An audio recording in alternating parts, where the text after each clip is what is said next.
Boa noite. Boa noite, eu estou aqui neste momento para a gente realizar mais um trabalho de luz. Tem uma reflexão que eu gosto muito, é uma fala popular que diz que se uma borboleta bate asas aqui no Brasil, isso vai reverberar e vai até o Japão, por exemplo. Então, eu acredito muito nisso, e todas as correntes que estudam o ser humano, inclusive aquelas da ciência, cada vez mais tem aí uma comprovação de que é verdade. Hoje, mais cedo, eu fui fazer uma caminhada, e eu estava ouvindo a palestra de um médico. E esse médico, ele estava falando de psicossomática. E na fala dele, em algum momento, ele disse de um equipamento que mede a nossa vibração, a energia que o nosso corpo gera e que se expande ao nosso redor. Eu achei muito interessante um dado que ele colocou, porque ele disse que essa vibração que ecoa de cada um de nós, ela tem um raio de 6 metros ao redor de mim. Na fala dele, ele disse muito dessa vibração 6 metros para frente e 6 metros para trás. E eu fiquei pensando, olha só como que a gente tem a possibilidade em nós de nos conectarmos com aquilo que é do passado e também com aquilo que é do futuro e que é da nossa vida. Então, todas estas possibilidades, olhando aí para a linha do tempo, o futuro à minha frente, o presente em mim e o passado atrás de mim, olha só como que fica coerente. Nós somos seres conectados. Seja aqui na realidade, em que essa vibração de 6 metros atinge quem estiver perto de mim, e eu sou atingida pela vibração de quem estiver nesse raio dos 6 metros ao meu redor, quem estiver 6 metros próximo de mim, então eu vou perceber o outro, eu vou sentir algo do outro, né? E aí, então, aquela fala popular, que quando uma borboleta bate asas aqui, vai ecoar até o outro lado do planeta, lá no Japão, Brasil, Japão, outro lado do planeta. É verdade, porque nessa conexão de um ser humano com o outro, nós vamos espalhando aquilo que vibra em nós, em cada um de nós. Ou então, eu já tenho aí algumas semanas que eu iniciei esse projeto Corpo e Saúde, em que eu e a Luíse Rei estamos fazendo um trabalho em conjunto. Eu gosto de brincar, né? Que pretensão a minha. Estou fazendo um trabalho com a Luíse Rei. Mas, sim, a Luíse Rei é uma autora, é uma terapeuta que faleceu há alguns anos atrás, né? Há pouco tempo. Se a minha memória não estiver muito falha, uns 2, 3 anos atrás. Mas ela deixou um legado muito impressionante. E eu, particularmente, eu gosto muito desse livro aqui.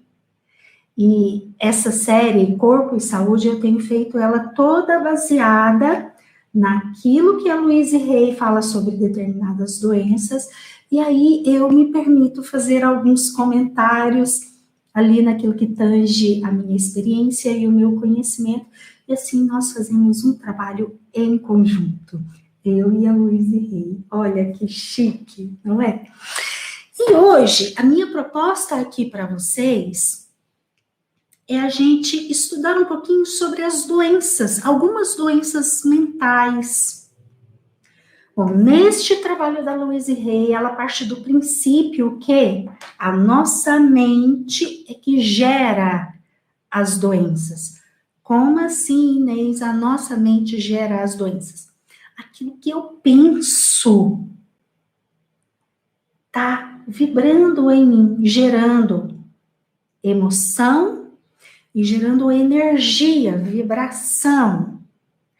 E o nosso corpo exposto a essas vibrações, por vezes uma vida inteira, vibrações adoecidas, o nosso corpo em algum momento vai adoecer, sim, em função daquilo que eu penso, daquilo que aqui no meu cérebro, na minha mente, eu vibro. E, já que estamos aqui no início dessa live, eu quero explicar algo para você. Ah, Inês, mas eu nem sei o que eu penso direito. Será que eu penso tão adoecida assim que aí gerou uma doença no meu corpo? Pois é, a grande maioria de nós seres humanos tem muito pouca autoconsciência. É muito comum, por exemplo, nos meus atendimentos de terapia, eu pergunto para a pessoa, e o que você pensa a respeito de tal assunto? A pessoa fala da emoção, dá uma resposta de emoções. Ou eu pergunto, e o que você sente? E o que você sentiu? E a pessoa dá uma resposta daquilo que ela pensa. Então, olha só o quanto nós, seres humanos, a gente tem muito pouco foco na nossa saúde, tanto física quanto emocional. E principalmente essa dinâmica de que as doenças físicas surgem aqui, do jeito que a minha mente funciona. Muito rara a pessoa que tem essa consciência e vibra e atua aqui na sua subjetividade para cuidar da saúde emocional e fisiológica. Na verdade, vamos definir saúde. Saúde num aspecto um pouco mais amplo. Psico, emocional, fisiológica e espiritual. Então, se formos olhar a definição mais ampla de saúde, é necessário olhar para a saúde em todas estas dimensões. Nós não somos uma coisa só, nós somos várias coisas ao mesmo tempo. Bom, e hoje então, eu em parceria com a Luíse Rey, vou tecer algumas reflexões a respeito de adoecimentos mentais. Então, eu vou falar de ansiedade, de colapso nervoso, depressão, insanidade, nervosismo, raiva e impulsos suicidas. Bom, eu fui anotando aqui, e eu sou assim, tá, gente? Se eu pudesse, eu ficava aqui 3 horas falando, para eu até falar mais do que isso. Por vezes eu me programo e não consigo cumprir. Mas espero conseguir cumprir toda essa programação de uma maneira que colabore. E eu peguei aqui, eu dei uma geral aqui nesse livro e peguei tudo aquilo que ela falava de adoecimento mental.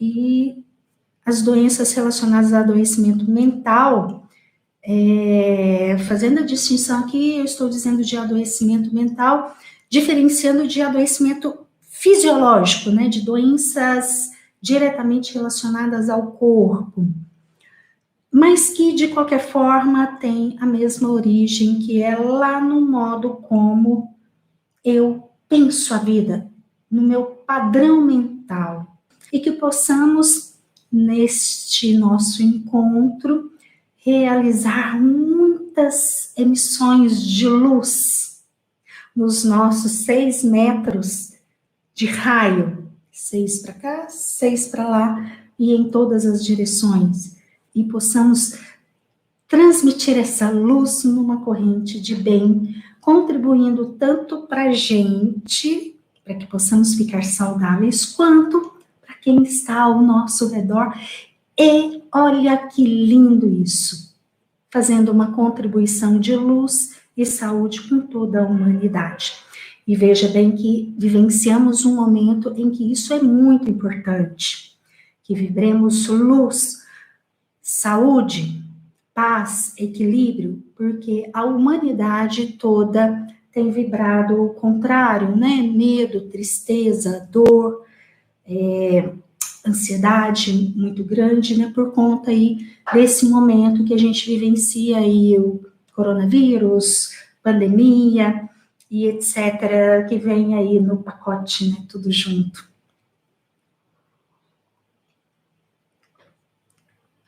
E para a gente começar, eu vou falar sobre. Deixa eu achar aqui a minha programação. Eu vou falar sobre insanidade. Bom, eu resolvi começar pela resolvi começar pela insanidade, porque insanidade, aqui na página 60 dessa edição, eu entendi como sendo o termo mais genérico que ela usa, que ela fala, né, aqui no livro, para falar a respeito de adoecimentos emocionais, tá? Então, eu vou começar pela insanidade por conta disso. E aí, depois, eu vou falar da ansiedade, colapso nervoso, depressão, nervosismo, raiva e impulsos suicidas. Bom, antes de eu falar especificamente aqui sobre a ansiedade, deixa eu explicar rapidamente o modo como a Louise Hay trabalha as doenças aqui nesse livro. Então, ela, para cada doença que ela cita aqui, ela fala a causa provável e ela contribui com um novo padrão de pensamento. E ela sugere que esse novo padrão de pensamento seja repetido por 30 dias. Então, pelo menos uma vez ao dia, claro que pode fazer muito mais vezes ao dia, mas pelo menos uma vez ao dia, repetir as frases por 30 dias. A neuropsicologia já comprova cientificamente que com 21 dias a gente já consegue mudar o nosso padrão mental. Então, façam de 21 a 30 dias que estará, assim, uma medida muito boa, tá? Mas então, vamos lá, falando de insanidade, que é a mesma coisa de doença mental, a insanidade. Só que numa dimensão maior. Ela diz assim, da causa provável da insanidade. Vontade de fugir da família. Escapismo. Bater em retirada. Fuga violenta da vida. Bom, quando eu leio isso, o que eu, Inês, penso? O que vem à minha mente?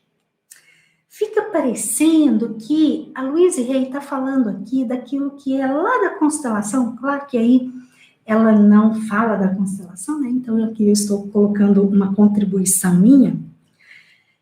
Me parece que nessa definição aqui das causas prováveis da insanidade, me parece que ela está falando do excluir pai e mãe, excluir os ancestrais, estar em desordem, principalmente com pai e mãe.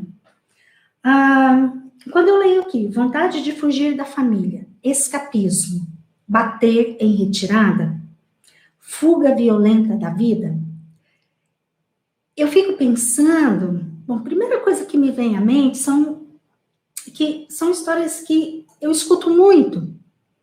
Eu recebo muitos pacientes que, de uma forma ou de outra, foram vítimas de narcisismo.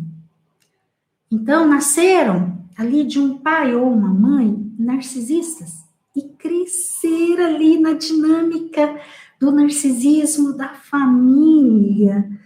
Gera nesse filho, nessa filha, profundas feridas.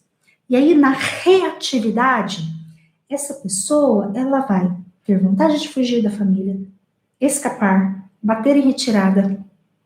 E aí, essa fuga, ela aqui a Louise Hay fala, fuga violenta da vida. Ou seja, é uma fuga de desconexão com a vida. E automaticamente, quando a gente desconecta da vida, a gente conecta com a morte. Tá? Então, eu gostaria de ressaltar aqui que quem vivencia a insanidade, seja de que ordem for, num grau mais severo ou num grau menor, de alguma forma tem esses aspectos, né, de fugir da família. Que dor é essa que tem na família, que precisa fugir, escapar, bater em retirada e fugir violentamente da vida em direção à morte? Bom, quando eu falo disso, vou dar o exemplo lá dos filhos de pai ou mãe narcisista. Aí as pessoas me perguntam, mas Inês, e aí eu tenho que ficar? Não, não tem que ficar. Fisicamente próximo, não, tá? Inclusive, dependendo do adoecimento do pai e da mãe, para ficar em ordem, para garantir a sua integridade física e emocional, você vai precisar da distância física da pessoa, seja a mãe ou o pai ou quem for da família que seja narcisista. Entretanto, junto com a distância, o limite que ali o adoecimento da família exigir, é necessário na intimidade trabalhar a ordem. Aqui na nossa intimidade, a nossa alma não aceita a exclusão, gente. Nós precisamos entender isso. E aí, por vezes, algumas pessoas ficam muito bravas, mas a minha mãe me machucou tanto e eu ainda tenho que incluí-la, eu ainda tenho que amá-la. Tá, não sei se chegar ao ponto de amar naquela extensão do amor saudável, como quando determinadas mães, determinados pais conseguem ter relação com os filhos. Por vezes, a mãe ou o pai, eles realmente têm um adoecimento de uma ordem maior e que, mesmo trabalhando a ordem, não vai ser possível ter aquele amor tão uau. Mas então, é necessário minimamente ter respeito. E ter respeito significa dar um lugar para o pai no coração e dar um lugar para a mãe no coração. E automaticamente para todos os ancestrais também. Então, eu posso pôr distância física, mas aqui no coração eu preciso ter cada pessoa da minha família no seu devido lugar. Ai, Inês, mas como que é isso? É só dar um lugar, tá? Minha mãe é minha mãe, ok. Eu nasci dela. Ela me deu a vida, se não fosse ela, eu não existiria. Idem para o pai. Então, ter aí, no mínimo, uma gratidão pela vida, uma gratidão por todo o sacrifício que foi, mesmo que tenha ali muito adoecimento, tá? Então, é necessário, sim, para que fiquemos 100% saudáveis, ou 100% saudável, eu não sei se é possível, mas o máximo possível saudável em todas as esferas da saúde, né? Psicológica, emocional, corpo e espiritual, que possamos ficar o máximo possível. E para isso, a nossa alma exige que cada pessoa esteja em seu devido lugar aqui no nosso coração. Ok? Também, quando eu leio isso, a respeito da insanidade, causa provável da insanidade, vontade de fugir da família, escapismo, bater em retirada, fuga violenta da vida, me dá uma sensação assim de que quem vivencia isso, principalmente se vivencia numa intensidade muito grande, é como se a pessoa não soubesse como fazer diferente, além de ficar naquele desespero e naquela dificuldade tão grande e uma necessidade de fuga tão grande. A pessoa não vê outro caminho, ela não vê outra alternativa. Bom, qual alternativa existe, então? A alternativa da autoafirmação. A alternativa de encontrar em si os recursos para internamente ter alguma estabilidade. Vamos pensar assim, a pessoa que tem um adoecimento mental, principalmente de uma intensidade um pouco maior, imaginando que a gente tem um eixo, essa pessoa, ela está fora desse eixo. a hora que a gente está muito fora desse eixo de conexão com a nossa alma, a gente perde a noção das coisas. A gente vai muito para o mental e a gente, principalmente aqui da realidade, a gente desconecta muito. Então fica muito difícil encontrar alternativas. E aí, muitas pessoas vão para a fuga violenta da vida. E é assim que se dá adoecimentos mentais, principalmente os mais severos, como, por exemplo, a esquizofrenia e a psicose, em que a pessoa, algo aqui na mente desconecta. E a pessoa vai para um mental e se fecha lá naquele mental. E depois não tem como voltar, porque aí aconteceu uma ruptura de uma ordem maior com a vida. Claro que aqui eu estou falando dos adoecimentos mais severos, né? Esquizofrenia é um dos mais severos, em que a pessoa desconecta aqui da realidade e vai para esse mental. E fica lá, tá? Até existem medicações muito potentes, mas são medicações que não resolvem o problema. De fato, só amenizam um pouco essa desconexão para a pessoa ter ali uma condição mínima de viver, mas é um caminho sem volta. Então, precisamos cuidar disso antes que aconteça essa ruptura da vida, essa ruptura do mental com a realidade. E aí, a Louise Hay, ela sugere um novo padrão de pensamento que eu vou contar para você agora, tá? Se você se identificou de alguma forma, pega aí papel e anota. Papel, caneta, lápis e anota. E repita, pelo menos uma vez ao dia, principalmente as frases que você perceber que ecoam mais aí em você. Pode falar todas que ela coloca como sugestão, mas principalmente aquelas que você perceber, essa é para mim. Então, faça mais direcionado para essa.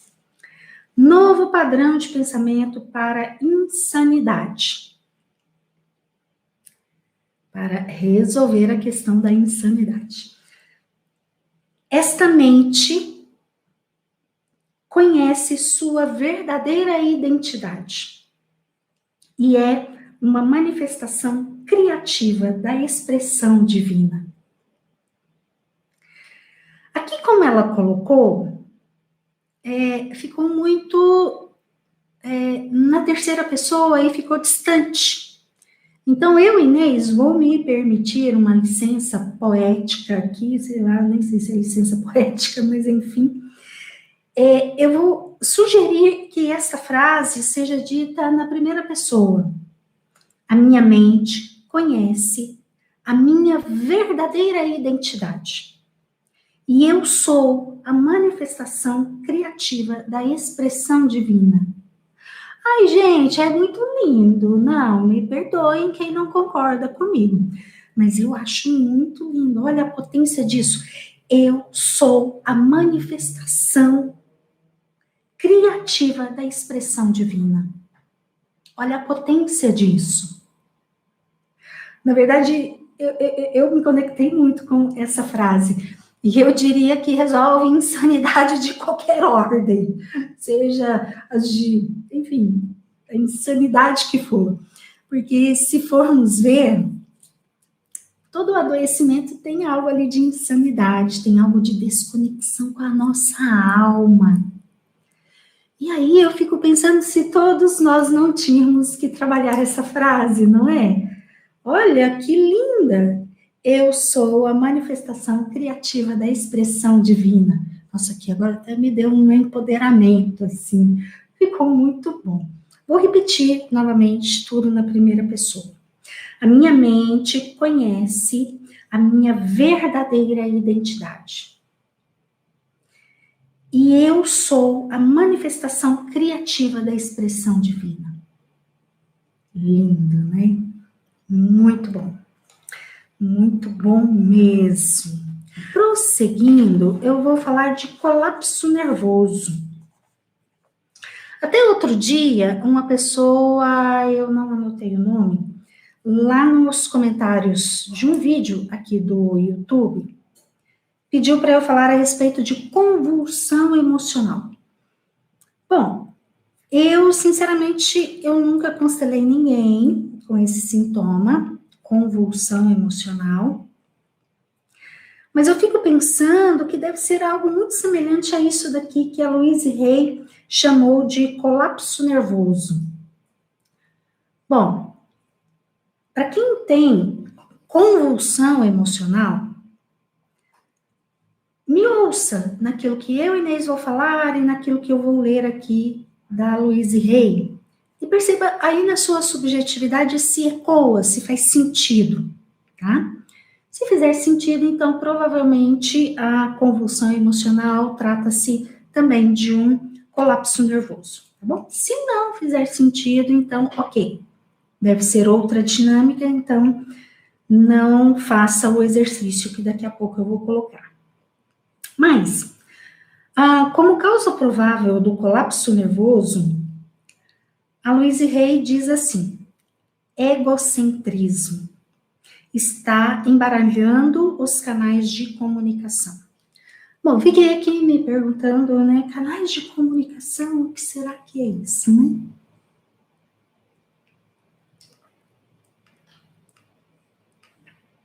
Eu, Inês, entendi como sendo aquilo que em nós seres humanos é possível, ou seja, o nosso psicológico, emocional, racional e o espiritual.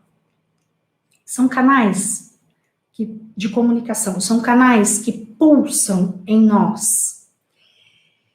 E, como ela disse aqui, egocentrismo. Egocentrismo é quando a gente está numa dinâmica de que tudo gira ao meu redor.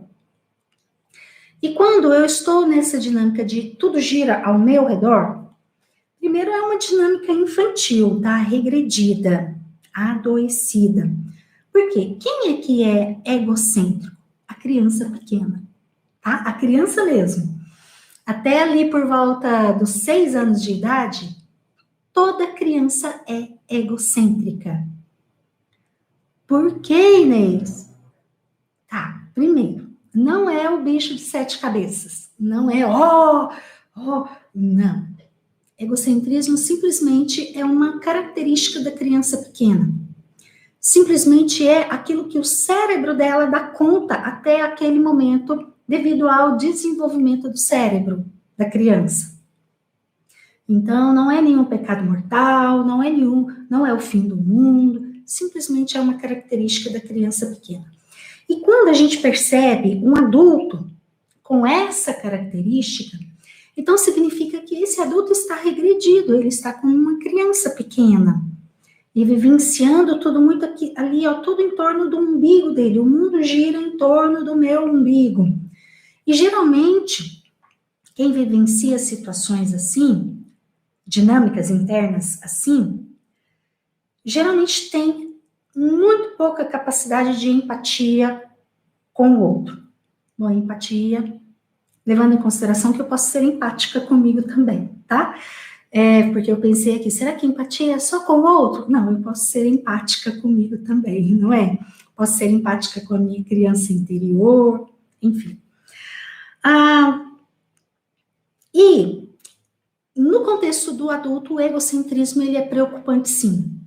E pode, sim, quando em um grau extremo, ser a causa provável de diversos adoecimentos emocionais. E em seguida aqui ao egocentrismo, a Louise Hay fala de está embaralhando os canais de comunicação. Aí então é aquela mistura, né? É aquela pessoa que aqui na mente tudo é muito misturado, tudo é muito bagunçado, por vezes até vem uma fala racional, mas aí fica misturada com a emocional. E eu coloquei aqui a dimensão espiritual também, porque é uma das dimensões em que a gente avalia a saúde do ser humano. E sim, nós seres humanos somos seres espirituais porque temos uma alma aqui em nós. Nós temos uma capacidade de nos conectar com algo que é de outra dimensão, que é algo maior do que a gente. Então, isto é o nosso espiritual. E quem tem um colapso nervoso, então, vivencia isso de algo só em torno da própria pessoa e esse embaralhamento de todas as suas faculdades mentais e emocionais e espirituais. Quando isso acontece, é um sinal de uma reatividade, né? Quando tem esse embaralhamento aqui, é porque certamente a pessoa está reagindo a algo, a uma agressão ou um abuso seja o abuso de que ordem for, né? Emocional, verbal, físico. Então, essa reatividade é um sinal de que tem algo ali na subjetividade que eu vivencio e que provavelmente vem lá de quando eu era pequena, lá está a origem, lá na infância, e que me leva para esse estado de tudo gira em torno de mim, tudo muito embaralhado, tudo muito misturado, e então, em determinado momento, tem o ápice de toda essa confusão mental que, na verdade, é uma proteção. Proteção, Inês? Oi, explica melhor isso, por favor. Tá, quando eu falo uma proteção, é porque a nossa mente, tudo que ela nos disponibiliza com o intuito de nos proteger de algo que a criança acha que ela não dá conta, que aquilo vai machucar, que aquilo é muito maior e que é muito difícil para ela. Então, ela vai sim para mecanismos de proteção. E, por vezes, a confusão mental, por vezes não, eu estou afirmando, na verdade. A confusão mental, ela é sim uma defesa. De alguma forma, a confusão mental, ela está me defendendo, me protegendo de algo que provavelmente está aqui na realidade e que a minha criança interna acha que eu não dou conta daquilo. Veja bem, a criança interna. Porque se eu colocar o meu adulto para olhar isso aqui da minha realidade, provavelmente o meu adulto dá conta. Não sei se resolver tudo, mas pelo menos uma luzinha no fim do túnel o adulto consegue vislumbrar. E aí fica tudo mais possível e mais em ordem aqui nessa subjetividade que nos compõe. Bom, e aí a Louise Hay, então, sugere um novo padrão de pensamento. Papel e caneta, anotem, por favor, quem tiver interesse, quem se identificou com isso daqui que eu falei a respeito de colapso nervoso.